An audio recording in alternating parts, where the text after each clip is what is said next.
आम्ही सगळे म्हणजे मी, शिरू आणि कुमार कॉलेजमध्ये असताना कॉलेजमधल्या आमच्या मित्रमैत्रिणींची एक कॉमेंट अगदी ठरलेली असायची बरं का.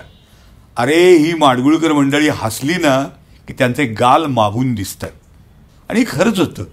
पप्पांचा रुंद आणि डबल चिनवाला चेहरा तर अखिल भारतीय चित्रपटसृष्टीत फेमस होता. बाळ ठाकरेसुद्धा गदिमांचं व्यंगचित्र काढताना त्यांची डबल हनवटी आणि पोट अगदी प्रॉमिनंटली दाखवत. पप्पांची बाकी भावंडं उदाहरणार्थ आमचे तात्या म्हणजे व्यंकटेश माडगुळकर एकदा ऑस्ट्रेलियाला जाऊन तिथली तूपरोटी वगैरे खाऊन आणि दष्टपुष्ट होऊन आले तेव्हा त्यांनासुद्धा झकासपैकी डबल हनवटी आलेली होती. आमचे मामा म्हणजे माझ्या आईचे वडील एखाद्या माणसाची परिस्थिती बरी आहे असं सांगताना त्यांच्या त्या विशिष्ट शैलीत म्हणत छान चाललंय त्याचं, टक्कल पडले, पोट सुटलंय. म्हणजे टक्कल पडलं आणि पोट सुटणं ही त्यांच्या लेखी समृद्धीची हमखास लक्षणं होती. पप्पांच्याकडच्या सगळ्या पुरुष मंडळींच्या डोक्यावर भरपूर जावळ तर आमच्या मामा मंडळींच्या माथ्याचा उजाड आश्रम झालेला. माझ्या थोरल्या मामाला तर मी नेहमी एक संस्कृत वचन सुरवायचो बरं का. खालवाटो निर्धनो क्वचित. पण तो कसला खट. तो दिलखुलास हसून म्हणायचा. तो दिसायला चांगला देखणा होता बरं का. हॅट वगैरे घातली मोठा राजबिंडा दिसायचा. तसं नाही ते बाबा. माझ्या बाबतीत ते खालवाटो निर्धनो खचित असं आहे. तर सांगायची गोष्ट म्हणजे आम्हा 7 भावंडांपैकी 3-4 तरी आमची ही गुटगुटीतपणाची परंपरा अगदी इमानी चालवलेली आहे.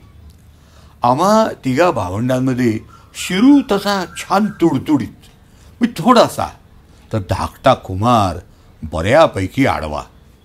पुढे धंद्यात पडल्यावर तर डबल चिन आणि छान पोटबीट सुटून मी एखाद्या स्मगलरसारखा दिसायला लागलो होतो. कुमार तर थोडा मुझसे भी बडकर. मग पप्पा आमच्यावर छान छान कॉमेंट करत म्हणजे अरे यांचं मीठ तोडा किंवा यांना आता हाताला धरून पळवलं पाहिजे वगैरे. बहिणींमध्येही धाकटी दीपा थोडीशी कुमारच्या वळणावर. थोरली बेबी आणि लता मात्र स्वतःला सांभाळून असायच्या. खरं तर बेबीसुद्धा मॅट्रिकच्या वर्गात असताना थोडीफार वाढत चालली होती बरं का. पप्पांचे मित्र वगैरे आडून कॉमेंट्स करायचे, बेबी आता नाचाच्या क्लासला जात जा. पण एक दिवस त्या बिचारीनं ते फारच मनाला लावून घेतलं आणि नंतर अगदी क्रॅश डाएट म्हणजे तिनं अर्धी पोळी जास्त खावी म्हणून ताई अक्षरशः मंदरणी करायची, कधी तर रडायची सुद्धा. पण ही जाम ऐकायची नाही. परिणामी बोल म्हणतात तिचं वचन घटत गेलं. मॅट्रिकमधून कॉलेजमध्ये प्रवेश घेताना छान शिडशिडीत झाली होती ती.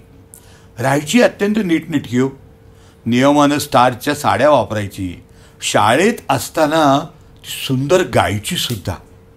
ते सुद्धा रुबाबात. म्हणजे शाळेतल्या तिच्या शिक्षिका तिनं स्पर्धेत भाग घ्यावा म्हणून तिच्या अक्षरशः मिनत्या करायचा. मूड लागला तर बाईसाहेब हो म्हणायच्या. पण तिनं जर स्पर्धेत भाग घेतला तर शाळेत तिचा पहिला नंबर हा ठरलेला. माझ्या आठवणीप्रमाणे गीत रामायणाचं प्रथम प्रक्षेपण आकाशवाणीवरून पूर्ण झाल्यावर आकाशवाणीच्या प्रांगणात झालेल्या एका संगीत सभेत बेबी आणि लता दोघींनी मिळून गीत रामायणातलं पहिलं गीत गायलं होतं आणि श्रोत्यांची वाहवा मिळवली होती. नंतर मात्र त्या दोघींनीही आवाज सुरेल असूनही गाण्याकडे का दुर्लक्ष केलं मला आजता गायत कळलेलं नाही. तशी ताईचेही तसे बरेच दंडक होते बरं का. बाहेर जाताना एखाद्या धाकट्या भावंडाला बरोबर नेलंच पाहिजे हा त्यापैकीच एक. उदाहरणार्थ मी, कुमार आणि बाबी म्हणजे आमची ज्ञानदा व्यंकटेश माडगुळकरांची मुलगी. आम्ही तिघं मॅटिनी बघण्यासाठी ताईची परवानगी घ्यायला गेलो की धाकट्या दीपाला बरोबर घेऊन जायचं ही प्राथमिक अट असेल. आणि आदळापट करत का होईना पण आम्हाला ती पूर्ण करावी लागे. याच न्यायानं मला बाहेर घेऊन जाण्याची अट अनेकदा बेबीलताना घातली जाई. शाळेत जाताना किंवा तिथून येतानाचा माझा अवतार हा खरोखरीच बघण्यासारखा असे. म्हणजे शर्टाची बटणं उलटसुलट, खिशावर एखादा शाईचा डाग, सदैव विस्कटलेले केस, त्याच्यावर कशी तरी अडकवलेली कॅप आणि जड दप्तर लढत लोंबत असलेलं असा मी. मला घेऊन जाताना त्यांचा काय संताप होत असेल हे आज मी समजू शकतो. विशेष म्हणजे रेव्हेन्यू कॉलनीतल्या त्या नागमोडी रस्त्यावरून लता आणि मी शाळेकडे निघालो की लता झप झप झप पुढे जात असे आणि मी सगळ्या जगाचं ओझं आपल्या बोडक्यावर असा चेहरा करून पाठोपाठ दप्तर फरफटत चालत असे. मला रेंगाळताना येताना पाहिलं की ती अतिशय विस्मयाने विचारायची, अरे काय चाललंय बाबा तुझं, तुला तुझे सर ओरडत नाहीत का, अरे पाय उचल ना जरा. अर्थात तिच्या निषेधाचा माझ्यावर फारसा परिणाम होत नसे हा भाग वेगळा. एकदा मी आणि बेबी झाशीच्या राणीच्या पुतळ्याजवळच्या बसस्टॉपवर बसची वाट बघत बसलो होतो. कशासाठी कोण जाणे, पण त्या दिवशी कुणीतरी मला एक फ्लूट आणून दिलेला होता आणि बसल्या बसल्या तो मी अक्षरशः प्राणपणानं फुंकत होतो.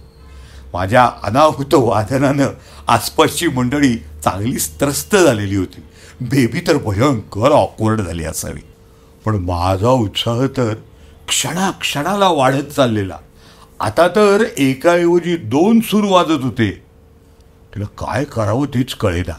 शेवटी ती बसलेल्या माझ्याजवळ वाकली आणि अगदी हलक्या आवाजात म्हणाली, हे बघ बाबा, इथं वाजवू नको, घरी गेल्यावर वाजव. घरी गेल्यावर वाजवलंस ना तर मी त्याच्यावर नाचसुद्धा करीन. खरंच? मी अविश्वासाने विचारलं. अगदी खरं, तिनं अभिवचन दिलं. माझ्या फ्लूट वादनावर तिचा डान्स, ही कल्पना मला मनोमन आवडली. मी ताबडतोब माझं वादन थांबवलं आणि मग आम्ही घरी कधी पोचतो याची आतुरतेनं वाट पाहू लागलो. पण हाय, एखाद्या इरसाल पुढाऱ्याप्रमाणे तिने तिचं वचन पाळलं तर नाहीच, पण घरी पोचल्यावर मला एक जोरदार टप्पू मात्र मिळाला. चालायचंच. लहान मुलांची अशी नेहमीच फसवणूक मोठी माणसं करत असतात.